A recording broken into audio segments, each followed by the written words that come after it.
Rahaziel, o anjo que vai comer a terra, segundo os livros proibidos da Bíblia, o livro de Enoque e o livro de Baruque.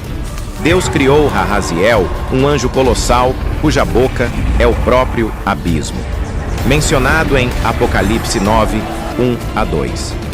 Ele devorou partes do universo por ordem divina, e a Terra hoje está dentro dos seus objetivos, em Apocalipse 10, 1-2. Fala de um anjo tão grande que chega a tocar o céu e a terra, porém, Rahaziel é ainda maior. Seus olhos, descritos como sóis negros, vigiam a terra constantemente. Dizem que, ao sair dos limites da terra, seria possível vê-los fixos, aguardando a ordem divina. Quando os céus passarem com grande estrondo, Rahaziel abrirá sua boca completamente, consumindo o universo e preparando o caminho para o novo céu. Esqueça a história do Gênesis como você a conhece, onde os humanos foram criados a partir de mero pó ou argila. Escondidos em textos antigos, em livros como o Evangelho de Filipe e o livro de Enoque, encontramos sussurros de um tipo diferente de criação, seres não da terra, mas da própria luz. Isso mesmo, de acordo com esses escritos proibidos, os primeiros humanos nem sequer faziam parte do mundo material. Eles eram seres de pura luz, supostamente uma extensão da própria essência de Deus. Não eram físicos, não estavam limitados pela matéria, e definitivamente não foram feitos para labutar e suar sob o sol. Imagine, por um segundo, um ser que não come, não dorme e nem mesmo sente dor. Estes não eram humanos comuns, eram entidades espirituais, livres de todas as coisas que consideramos como parte de ser humano. Em textos rotulados como heréticos, como o Evangelho de Filipe, esses seres luminosos são descritos como emanações, ramificações diretas da energia divina. Eles não precisavam aprender sabedoria, eles eram a sabedoria. Foram criados sabendo, compreendendo e, talvez mais importante, possuindo uma liberdade que mal conseguimos imaginar. Pense nisso. Por que tais seres seriam apagados dos nossos textos religiosos, da nossa cultura, da nossa história? Esses textos sugerem que esses seres de luz tinham uma conexão com Deus que era pura e sem intermediários, sem sacerdotes, sem templos, sem rituais. Sua própria existência era um ato de adoração, e com esse tipo de conexão, quem precisa de um mediador? Isso desafia tudo o que as religiões estabelecidas afirmam para guiar a humanidade espiritualmente. Se esses seres luminosos existiram, então qual o papel da religião organizada? E não são apenas os evangelhos gnósticos que os mencionam. Outros manuscritos antigos insinuam ideias semelhantes, de textos sumérios a registros egípcios, como se culturas antigas quisessem nos dizer que as origens da humanidade talvez sejam muito mais complexas, até celestiais. Alguns textos vão ainda mais longe, sugerindo que esses seres eram os verdadeiros humanos, enquanto o que consideramos como humanos hoje era uma versão física degradada criada posteriormente. Segundo essas fontes, é como se nossos corpos, com todas as suas falhas e limitações, fossem uma espécie de prisão para a alma, um reflexo pálido do que a humanidade já foi. Então, aqui está a questão que precisamos fazer. O que aconteceu com esses seres de luz? Por que nossa linhagem espiritual foi cortada?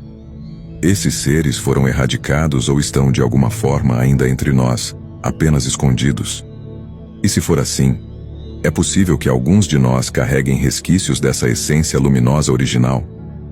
Disse que esses seres possuíam gnoses, verdadeiro conhecimento do divino, e com ele, uma espécie de poder que os tornava quase divinos. Mas aqui está o ponto. Esse conhecimento, essa gnosis, foi considerado perigoso, proibido.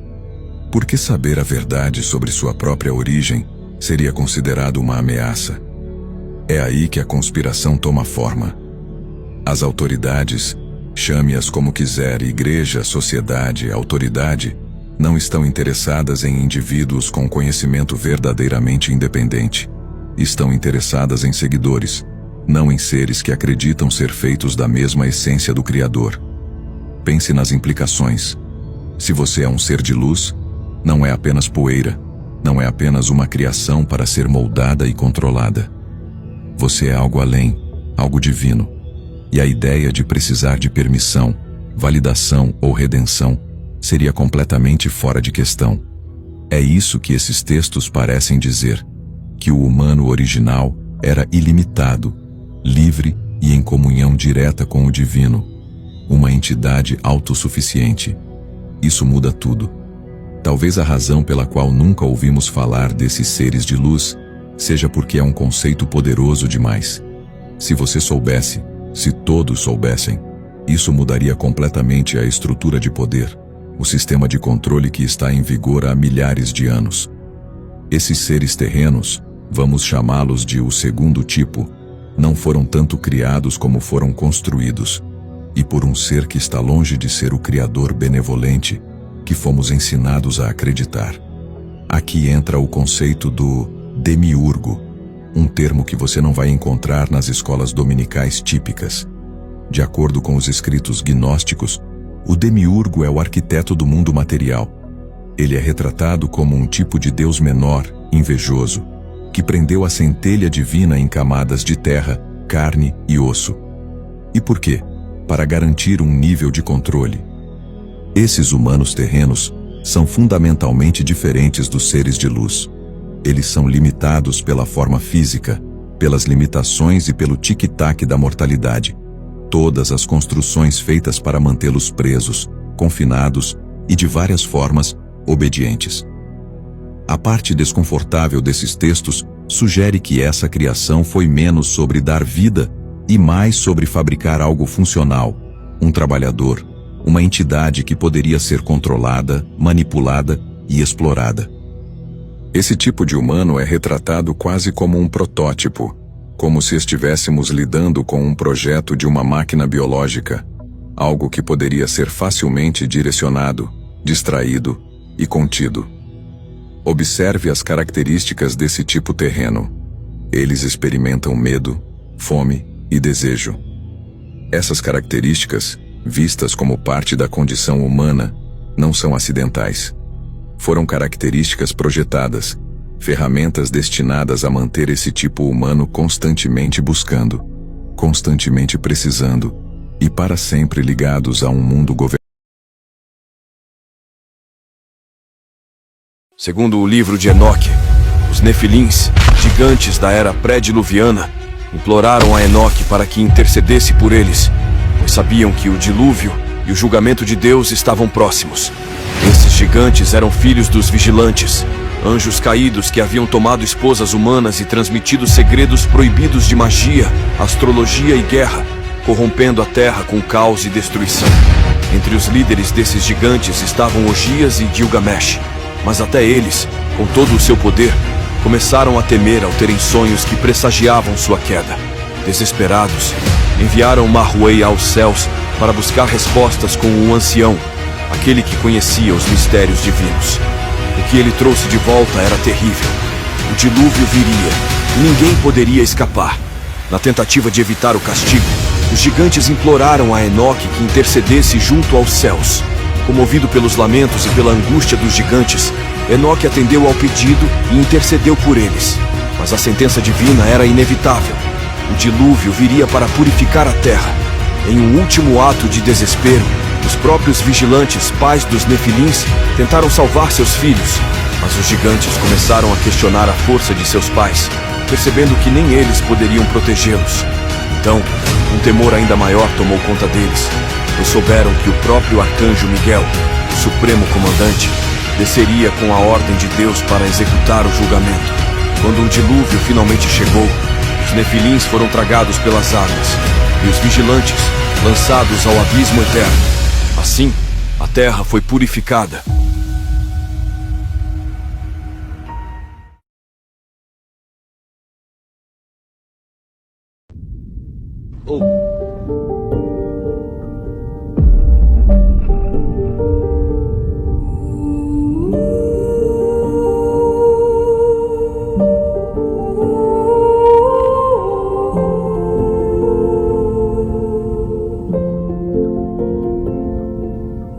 Seen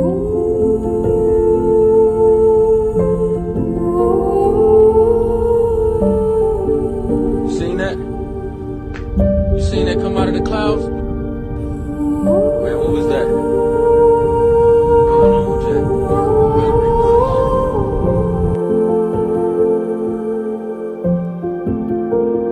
Don Goyo se ha caracterizado por ser uno de los volcanes con más actividad ovni de todo el mundo, cuando distintos tipos de objetos voladores no identificados persisten en aparecer frente a las cámaras, que registran de manera permanente la actividad del macizo mexicano Popocatépetl.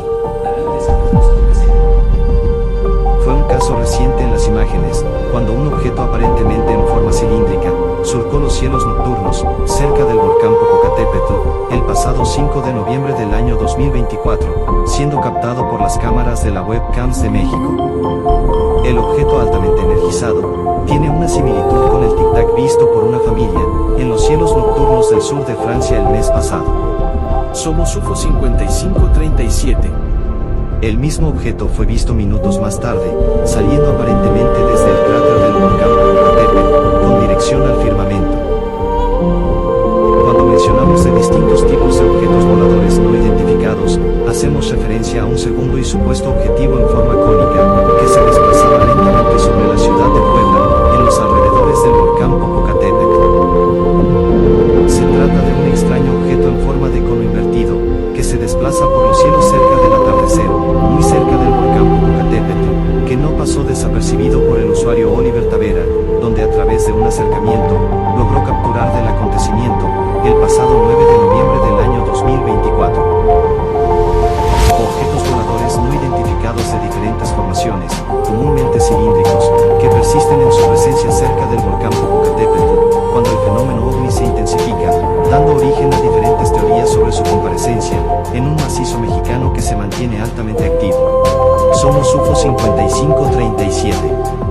Te contamos sobre sucesos ufológicos a nivel universal y en habla hispana. Síguenos para más contenido. Gracias por tu atención.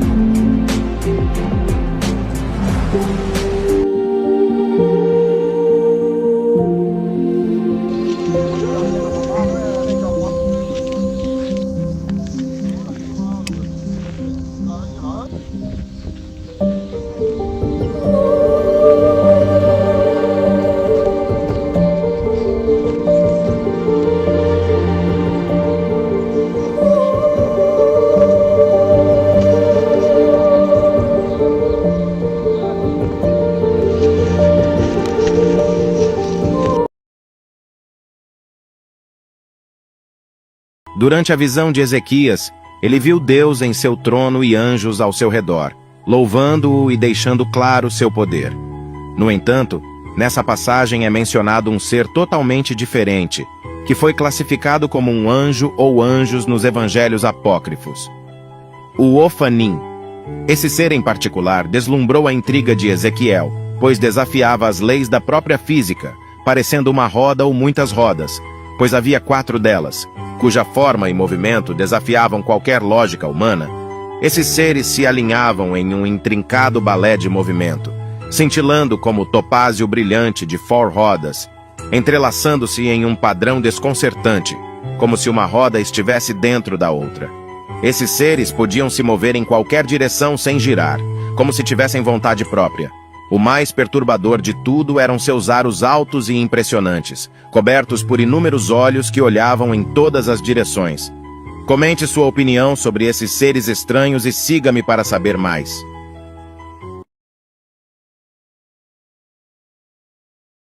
Ainda que esta visão diz respeito ao final dos tempos.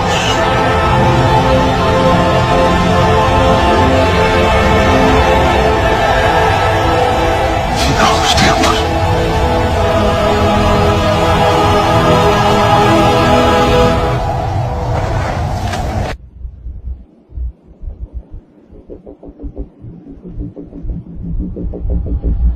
Beware of darkness.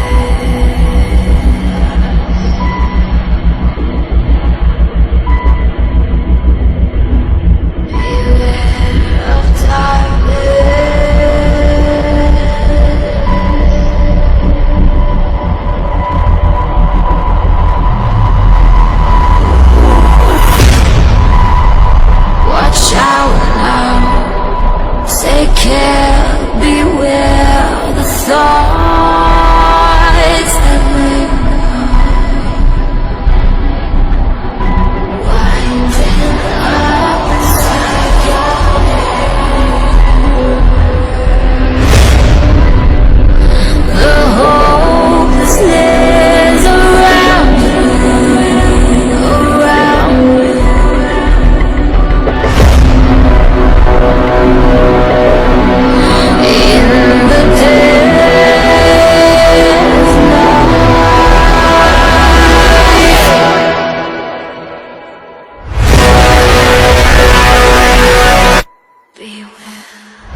História. O cantor Jason Upton, líder do Ministério Norte-Americano Key of David, contou na coletiva de imprensa da Conferência Livres 2011, que aconteceu em São Paulo, que durante sua apresentação que resultou na gravação de um CD. Ele teve a oportunidade de cantar com um anjo. O show de gravação aconteceu para 700 órfãos. O evento durou 4 horas e apenas uma canção foi cantada. Nós dividimos em faixas para o CD, mas na verdade, o álbum todo é composto por apenas uma faixa. No final desta apresentação, uma das crianças se dirigiu ao músico e disse que tinha visto um grande anjo cantando atrás dele. Eu só concordei, olhei para o pessoal da banda e ri. Achei bonitinho, mas disse que deveria ser coisa de criança, que na igreja dela deveria falar muito sobre anjos, lembra Upton. Upton só passou a acreditar na visão daquela criança quando ele ouviu a gravação e percebeu que juntamente a sua voz podia se ouvir um som diferente. Questionando o engenheiro de som que trabalhou naquele CD, ele tentou achar a resposta daquela segunda voz. Ele me disse que era uma interferência nos microfones e que me provaria separando o áudio de cada microfone e me mostrando que o tal som aparecia em todos eles. De acordo com o músico, o engenheiro de som dividiu os microfones e não encontrou nada até isolar o microfone principal e lá estava o som. O engenheiro de som me disse que era como se houvesse alguém cantando a uns 5 metros atrás de mim. Ele ficou sem palavras, apenas saiu, afirmando que precisava tomar um ar.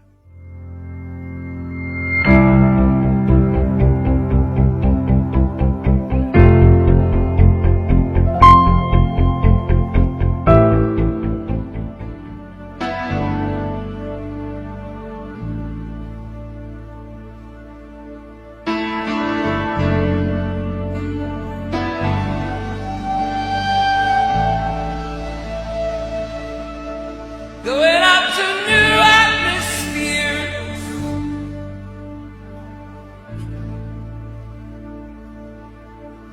going up to new places,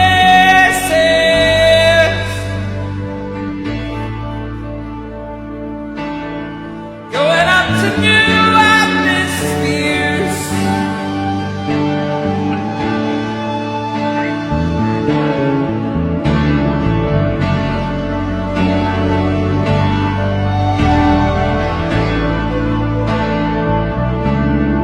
Gotta have new ears, new ears.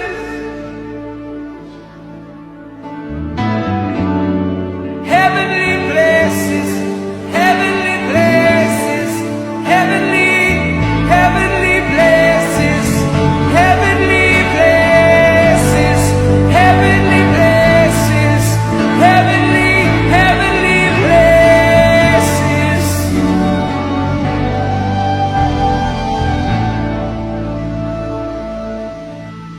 New revelation, new revelation. What are you doing? Where are you going? You're gonna give.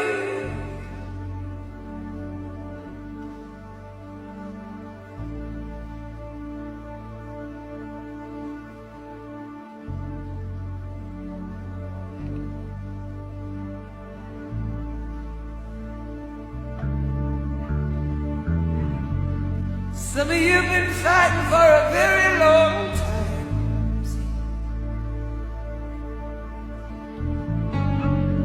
Some of you have been fighting that ground warfare for a very long time. Sticking out your fists and fighting.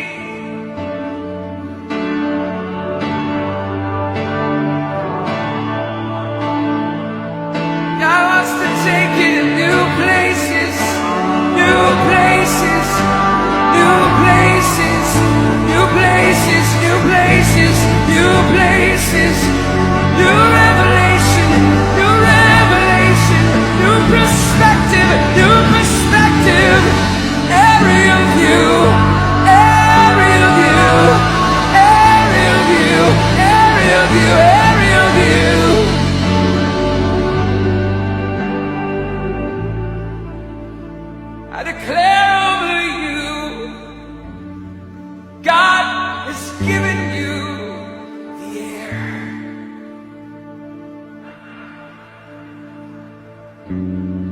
God has given you the air. So fly. It's time to spread out your wings. It's time to shake off the things that hold you down. It's time to spread out your wings.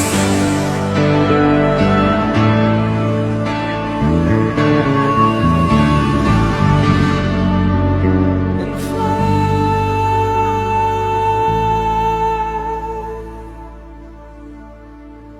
Just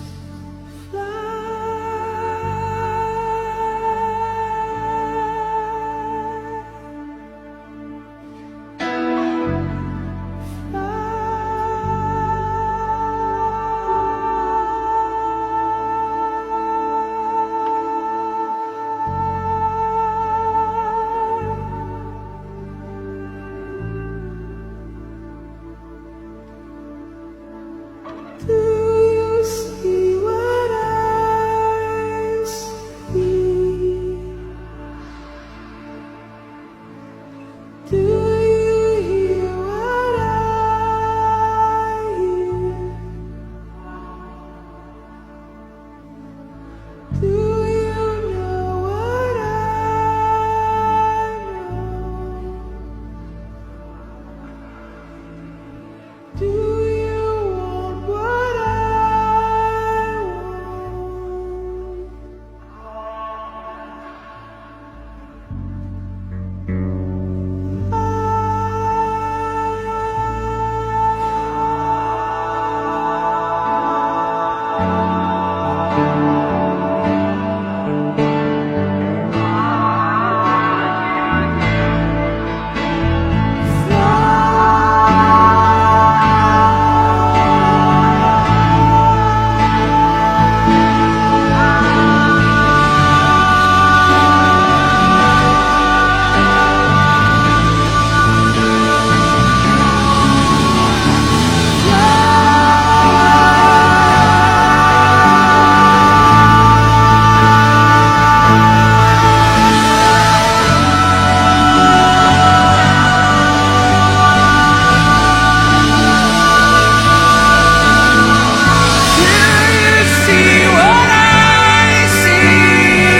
I have given you wings.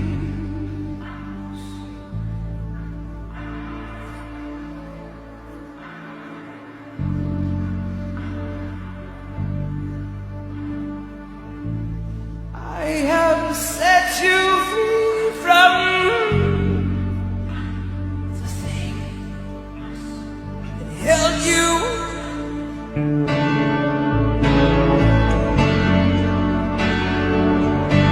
I have given you wings. I have set you free.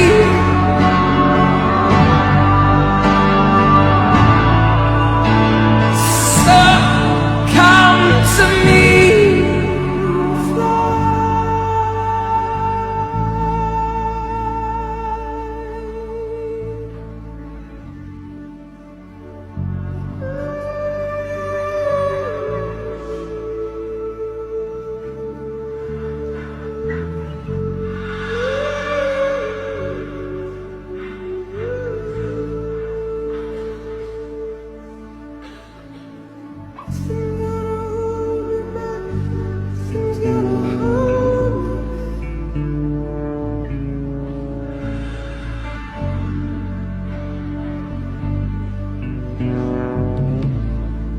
Like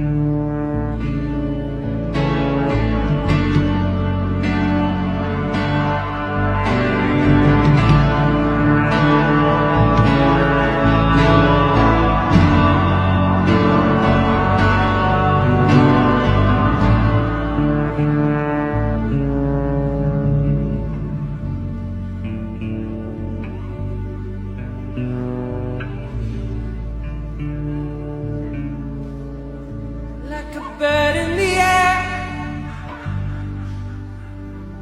you have escaped the snare.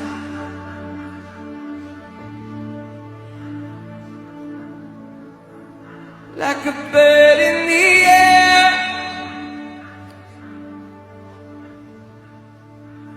you've escaped the snare.